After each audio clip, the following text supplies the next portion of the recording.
Hello friends, आज हम बात करने जा रहे हैं एक ऐसे गीतकार की जो बचपन में बीड़ी बेचकर चलाते थे अपना परिवार। बचपन में पेट पालने के लिए बीड़ी बेचने का काम करते थे, लेकिन फिर जब कलम उठाई तो फूटी क्रांति और रच दिए कई इतिहास। जी हाँ, हम बात कर रहे हैं गोपाल दास नीरज की। गोपाल दास नीरज ने मोहम्मद रफी के साथ मिलकर कई यादगार गीतों की रचना की, जिसमें सौपन झुरे फूल से मीत चुभे शूल से आज भी गीत लोगों के मनों में हलचल मचा देता है। बचपन से ही गरीबी और गमों के साये में पले गोपाल दास नीरज को उनके गमों और गरीबी ने उन्हें कविताओं के पास ला दिया था। दरअसल जब गोपाल दास नीरज जी महज 6 वर्ष के थे तब उन्होंने अपने पिता को खो दिया। नीरज जी का जन्म 4 जनवरी 1925 को उत्तर प्रदेश के अलीगढ़ में हुआ था और महज 6 साल की उम्र में पिता का साया सर से उठने के बाद घर की जिम्मेदारियां नीरज के सर पर आ पड़ी। क्योंकि नीरज जी ही घर में बड़े थे, इसलिए घर की जिम्मेदारियां उनके कंधों पर आ पड़ी थी। गरीबी के चलते स्कूल की फीस तो माफ हो गई थी, लेकिन घर चलाने के लिए उन्हें बीड़ी बेचनी पड़ती थी, यहाँ तक कि तांगा भी खींचना पड़ता था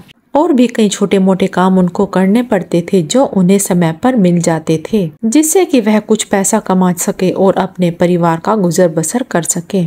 एक बार नीरज जी सिर्फ 1 नंबर से फेल हो गए, जिसके बाद नीरज जी ने अपने मास्टर से गुहार लगाई कि वह किसी भी तरह उन्हें पास कर दे और उन्होंने मास्टर साहब जी से गुजारिश की कि 1 नंबर बढ़ाकर मुझे पास कर दे। अगर मैं पास हो गया तो मुझे स्कूल की फीस नहीं भरनी पड़ेगी। लेकिन मास्टर जी ने 1 नंबर बढ़ाने से मना कर दिया और नीरज जी को एक सलाह दी, जिस सलाह ने नीरज जी की जिंदगी बदल कर रख दी। इस बात का जिक्र नीरज जी ने संसद टीवी को दिए एक पुराने इंटरव्यू में किया था। उन्होंने बताया, मेरे मास्टर ने कहा था कि नीरज, तुम गरीब के बेटे हो, मैं तुम्हें पास नहीं करूंगा, लेकिन मैं तुम्हारी फीस भर दूंगा।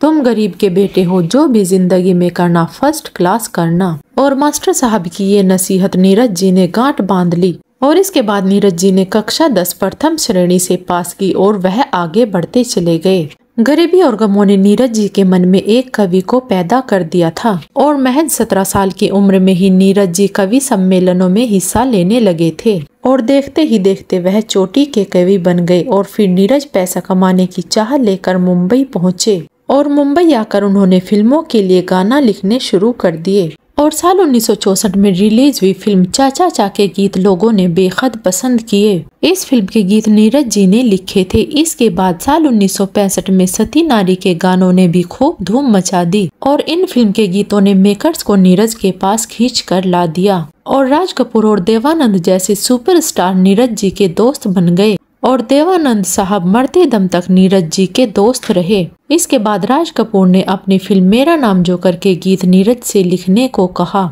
और फिल्म मेरा नाम जोकर के लिए नीरज जी ने ऐसी लाइनें लिखी जिन्हें सुनकर राज कपूर रोने लगे थे और नीरज जी को लगा लिया था उन्होंने गले। गीत के बोल थे, कहता है जोकर सारा जमाना, आधी हकीकत आधा फसाना। दोस्तों, ये लाइनें सुनकर राज कपूर जी रोने लगे थे और उन्होंने नीरज जी को गले लगा लिया था। नीरज जी ने महज 6 साल ही फिल्मों के गीत लिखे। इस दौरान उन्होंने 29 फिल्मों के गीत लिखे थे। 6 साल फिल्मों के गीत लिखने के बाद नीरज जी का मन मुंबई से भर गया और वह अलीगढ़ लौट आए और वह अलीगढ़ कॉलेज में पढ़ाने लगे और वहीं उनकी उम्र का एक बड़ा हिस्सा बीत गया। नीरज जी ने फिल्मों को अलविदा कह दिया और कविताओं की दुनिया में डूब गए। नीरज को उनके साहित्य योगदान के लिए पद्मश्री और पद्म भूषण सम्मान से भी नवाजा गया और 19 जुलाई 2018 में नीरज जी ने इस दुनिया को अलविदा कह दिया। दोस्तों, आपका गोपाल दास नीरज जी के बारे में क्या कहना है, हमें कमेंट में जरूर बताएं।